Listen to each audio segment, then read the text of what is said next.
Hey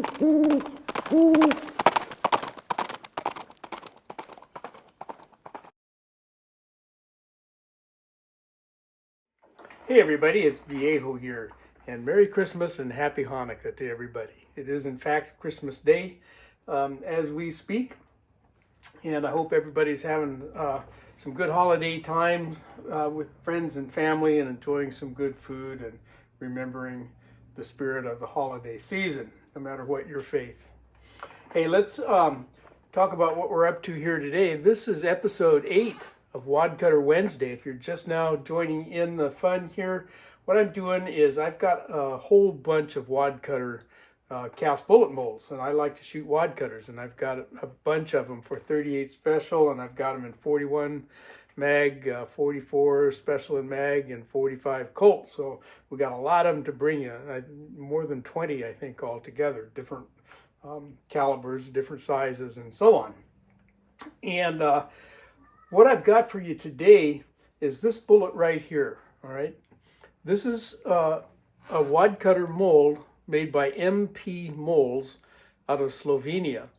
This particular one is a hollow base mold, and hollow base bullets originally were designed back when we were shooting mostly non-coated bullets, traditionally lubed in other words, and with softer lead, and the hollow base left what we call a skirt around the base of the bullet, and on ignition that skirt would expand to completely engage the rifling of your barrel, and that would of course increase stability and also helps to keep hot gases from sneaking up past the shank of that bullet.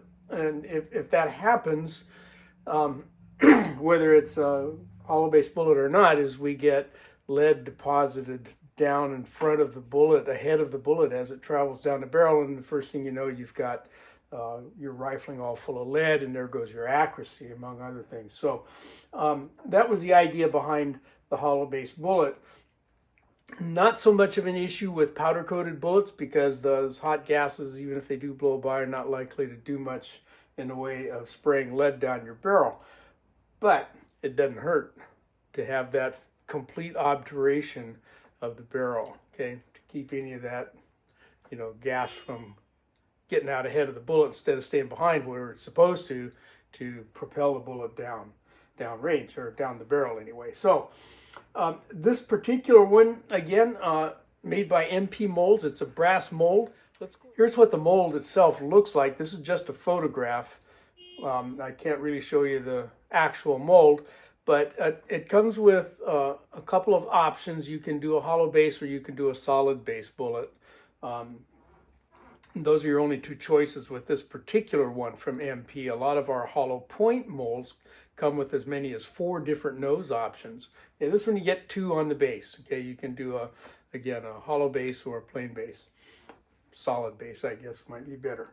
So what we're going to do here is I'm going to go ahead and cast some of these up. If you're watching on YouTube, I can't show you the casting process. If you're on YouTube, we're going to jump from this point right down to near the end of the video, and I'll show you the results, show you what we got, show you the data page that I always show you, and so forth. If you're on Rumble, we'll show you some of the casting process. So let's go ahead and get involved with that. Okay, see there, that's defective. We're not going to keep that guy.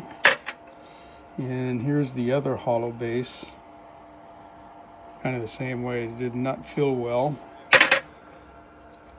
My solid bases did well. That's the base side. Almost looks like a double ender, but it's not. Okay, so those two are fine. Let's see if we can get those bases, hollow bases, to fill out better. Okay, that's what the base is supposed to look like. A little boogery right there, but we'll keep that one anyway. That's a deep hollow base. How'd this other one come out? Yeah. So you can see they're a lot more flat across the bottom there. All right, we'll keep going here. I got a few more I got to cull out of here. Some of these aren't as good as they could have been. They got some little boogers on them, but they're not bad. All right, we'll keep going here and come back when we're all done. Here's the data for our MP41395 hollow base wad cutter. The plain base version came out at 218 grains and the hollow base 188 grains. With Viejo number 2, we ran it at about 730 degrees indicated. That alloy is somewhere around BHN 15 or 16. All the cavities measured right at 0.412. If we look down here at the measurement, the overall length was 0.640. And if we look at this bullet, where is it? There it is. There's no crimp groove. There are 2 grease grooves, and the design of this bullet, you could run this with this end up here being the nose and run it as a type 3 wad cutter if you wanted to, you know, seat it all the way down to just above that grease groove. Or you could run it as a type 1 wad cutter. The top of that is beveled ever so slightly, as you can see there, so that you could crimp your top of your case mouth around that and run it as a type 1. Or, you know, you could do a taper crimp up here someplace, or even on this end, and run it as a type 2.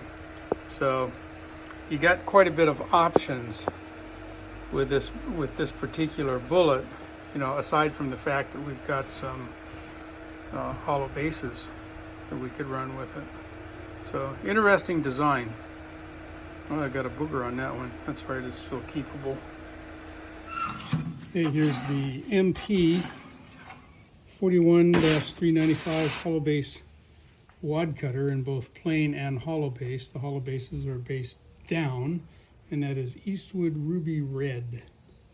So there's the casting process. A little bit of problematic.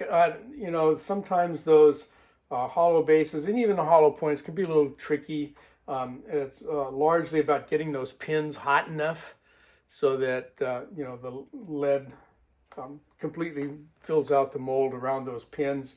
And if the mold is too hot or too cold, you get issues just like you do with any other kind of a bullet mold. So we did manage to get some loaded up, and I've already taken them to the range and shot them, and you'll see that part next week in part 2 of this one. And I'll remind you, if you are watching on YouTube, don't forget to go check us out over on the Rumble channel, where you get to see everything, and just, you know, where our hands are tied here on this platform, on the YouTube platform, that is. We just can't show you all that we'd like you to know, and that's their rules, and we got to respect them. Okay, that's going to do it for this one. I hope you enjoyed that and got something out of it, maybe. If you got questions or comments about this particular one, go ahead and chime in down there in the comments section. But from the Viejo bench, for now, that's all she wrote.